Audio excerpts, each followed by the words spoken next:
Welcome back to మా YouTube channel. ఇప్పుడు మనం వెళ్ళే ప్లేస్ వచ్చేసి బొర్రా కేవ్స్. ఈ బొర్రా కేవ్స్ కి వెళ్లే దారిలో అరకు చర్చ్ అండ్ అలాగే కాఫీ ప్లాంటేషన్ దగ్గరికి కూడా వెళ్ళబోతున్నాం.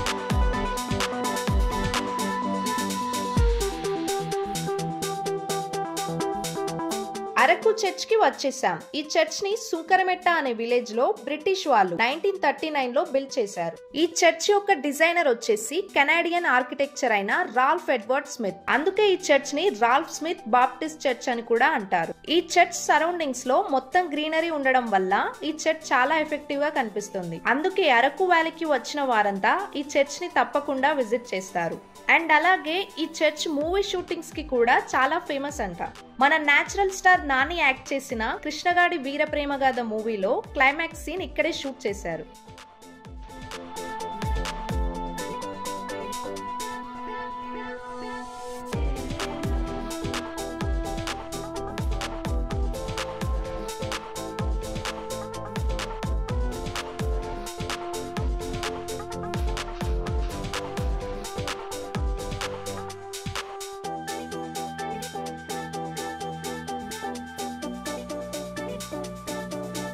ఇంకా కాఫీ ప్లాంటేషన్ దగ్గరికి వచ్చేసాం.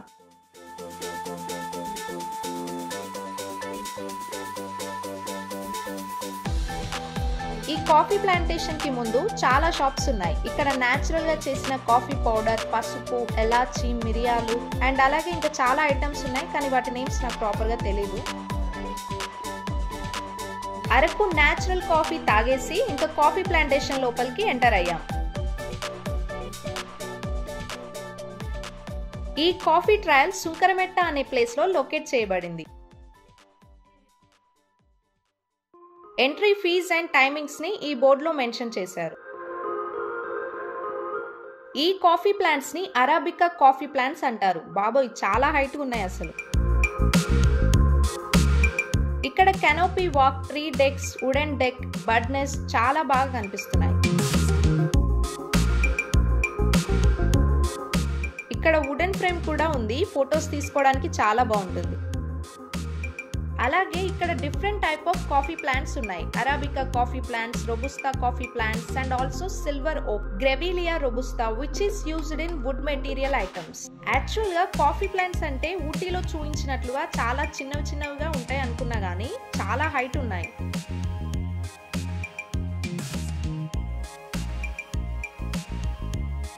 సో ఈ ప్లాంట్స్ ని చూడగానే మా చిన్ని బేబీ నాతో ఇలా అంటుంది, ఈ ట్రీస్ కి బ్రాంచెస్ ఎక్కువగా లేవు కదా మమ్మీ, అందుకే ఇక్కడికి మంకీస్ రావట్లేదు అని చెప్తుంది. ఇందులో అక్కడక్కడ కొన్ని CCTVs కూడా పెట్టారు. ఇంకా coffee plants and bird nest లని చూస్తూ canopy walk, wooden deck and tree decks పై నుంచి నడుచుకుంటూ బయటికి వచ్చేసాం.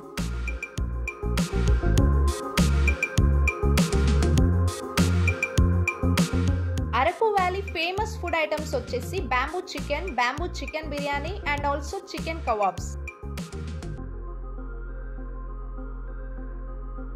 ఇదిగో ఇక్కడ చేస్తున్నారు. సో మేము bamboo chicken and chicken kebabs తీసుకున్నాం. ఇన్స్టంట్ గా చేసిస్తున్నారు. చాలా హాట్ అండ్ టేస్టీగా ఉన్నాయి. మీరు ఇక్కడికి వస్తే తప్పకుండా వీటిని ట్రై చేయండి. చాలా టేస్టీగా ఉన్నాయి.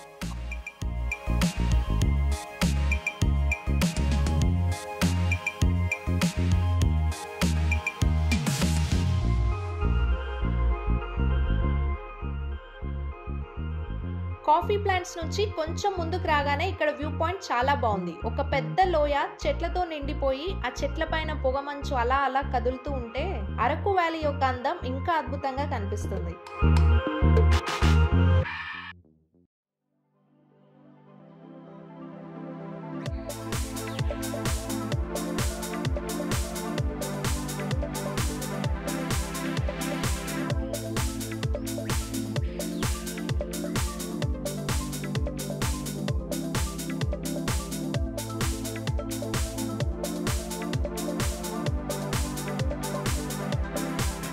ఇంకొంచెం ముందుకెళ్లగానే ఆ దారిలో కొన్ని మంకీస్ కనిపించాయి. Bamboo chicken and chicken kebab straight గా తినేసిన మాకు ఇంట్లో చేసిన చపాతీ బోర్ కొట్టేసింది. సో మిగిలిపోయిన చపాతీలన్నీ ఆ మంకీస్ కి పెట్టేశాం.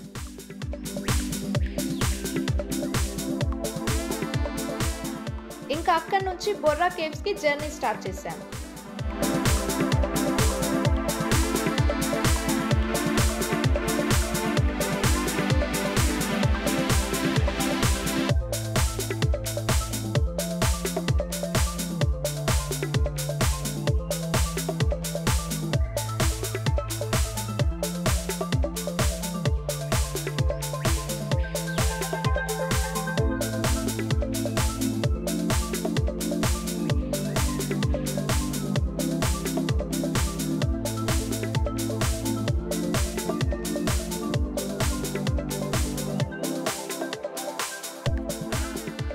ఈ అరకు వ్యాలీలో ఎక్కడ చూసినా చెట్లు కొండలు మాత్రమే కనిపిస్తున్నాయి. అక్కడక్కడ కొన్ని చిన్న చిన్న ఇల్లులు కనిపిస్తున్నాయి. నిజం చెప్పాలంటే సిటీలో పెద్ద పెద్ద బిల్డింగ్ లో ఉండే వాళ్ళకంటే ఈ అరకు వ్యాలీలో గ్రీనరీ మధ్య ఒక చిన్న ఇంట్లో ఉండే వాళ్ళే చాలా హ్యాపీగా ఉంటున్నారు అని నాకు అనిపిస్తుంది.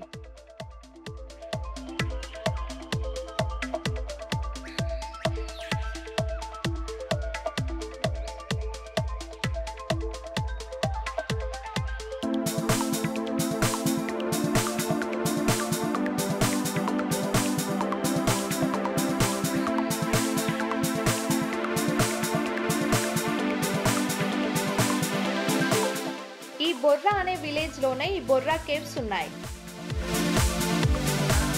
వెళ్లే దారిలో చాలా ట్రాఫిక్ ఉంది. ఆ ట్రాఫిక్ దగ్గర ఒక half an hour time gone.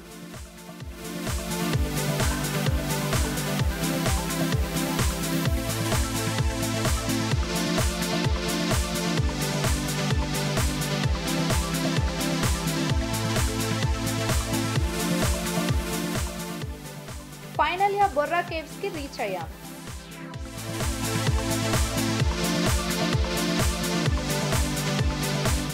లోపలికి వెళ్లే దారిలో చాలా షాప్స్ ఉన్నాయి.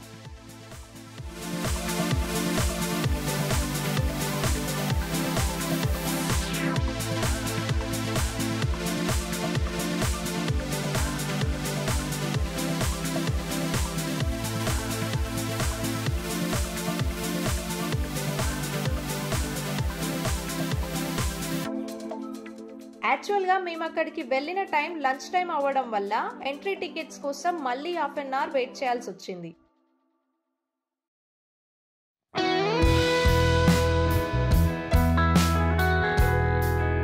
ఇంకా టికెట్స్ తీసుకొని కేవ్స్ లోకి ఎంటర్ అయ్యాం.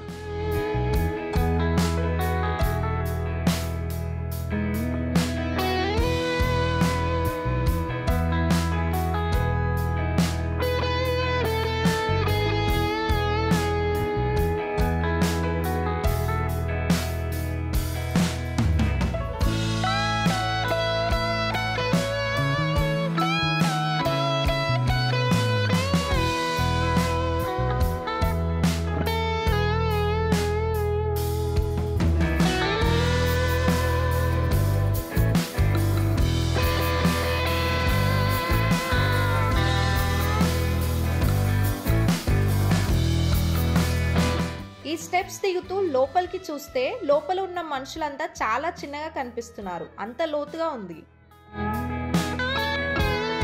ఇది చూడగానే మంజుమల్ బాయ్స్ మూవీలో గునా కేవ్ గుర్తొచ్చింది నాకు. ఎందుకంటే సరిగ్గా చూసి నడవకపోతే మా పరిస్థితి కూడా సేమ్ సుభాష్ లాగే అవుతుందేమో అని.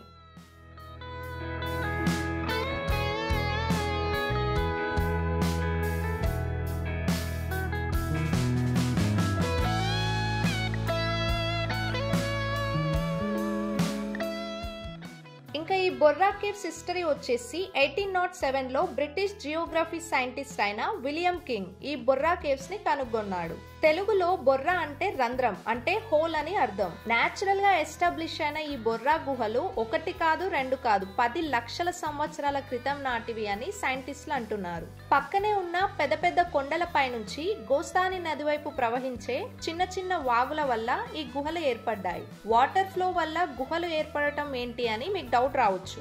అయితే ఈ వాటర్ లో ఉన్న హ్యూమిక్ యాసిడ్ అండ్ అలాగే సున్నపురాయి, లైమ్ స్టోన్ లో ఉన్న కాల్షియం బైకార్బోనేట్ ఈ రెండింటికి మధ్యలో కెమికల్ రియాక్షన్ వల్ల మినరల్స్ ని కరిగించేస్తుంది. అలా ఈ రాయి మెల్లిమెల్లిగా కరిగిపోవటం జరిగి ఈ బొర్రా గుహలు ఏర్పడ్డాయి.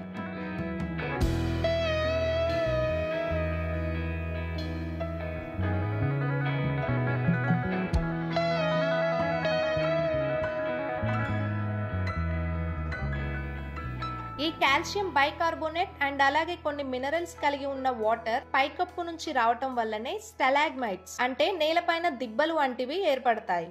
ఈ స్టలాగ్మైట్స్ అనేవి చూసే విధానాన్ని బట్టి ఒక్కొక్కరికి ఒక్కో ఆకారంలో అంటే డిఫరెంట్ టైప్ ఆఫ్ షేప్స్ లో కనిపిస్తాయంట. ఈ బొర్రా గుహల్లో తవ్వకాలు జరిపిన ఆంధ్ర యూనివర్సిటీకి చెందిన ఆంథ్రపాలజిస్టులకు మధ్యరాతి యుగం అంటే మెసోలిథిక్ కల్చర్ కి రిలేటబుల్ అయిన కొన్ని టూల్స్ అంటే రాతి పనిముట్లు దొరికాయంట. అవి 30,000 నుంచి 50,000 సంవత్సరాల క్రితం నాటివి అని, అలాగే వీటిని బట్టి చూస్తే ఒకప్పుడు ఇక్కడ మనుషులు నివసించినట్లు తెలుస్తుంది అని అంటున్నారు. గోస్తాని నది వల్ల ఈ గుహలకు 4 ద్వారాలు ఉండేవంట. కానీ ప్రజెంట్ బొర్రా 1 అని పిలిచే ఈ ద్వారం అంటే మనం వచ్చిన వే మాత్రమే యూజ్ చేస్తున్నారు. 1990లో స్టేట్ టూరిజం డెవలప్మెంట్ కార్పొరేషన్ వాళ్ళు ఈ బొర్రా కేవ్స్ ని స్వాధీనం చేసుకుని గుహ చుట్టూ కొన్ని చెట్లను నాటి గుహ లోపల మోడర్న్ ల్యాంప్ డెకరేషన్ అంటే ద్వీపాలంకరణ చేశారు. అంతేకాకుండా ఈ బొర్రా కేవ్స్ లో జగదేక వీరుడు అతిలోక సుందరి మూవీలో మన భారతంలో అనే సాంగ్, అలాగే శివ మూవీలో ఆనందో బ్రహ్మ అనే సాంగ్ కూడా షూట్ ఇక్కడే చేశారు. ఇక్కడ సరౌండింగ్స్ లో ఉండే ట్రైబల్స్ అంటే గిరిజనులు బొర్రా గుహలను బోడో దేవుడు అంటే పెద్ద దేవుడు నివాసంగా నమ్ముతూ పూజలు కూడా చేస్తారంట. ఇదిగో ఇక్కడే పెద్ద దేవుడికి రోజు దీపం పెడుతూ పూజలు చేస్తూ ఉంటారంట.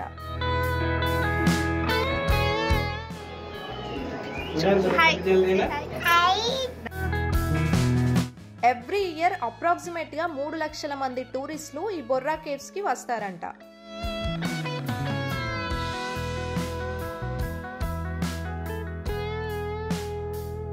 Okay guys, thanks for watching. Do subscribe for more videos.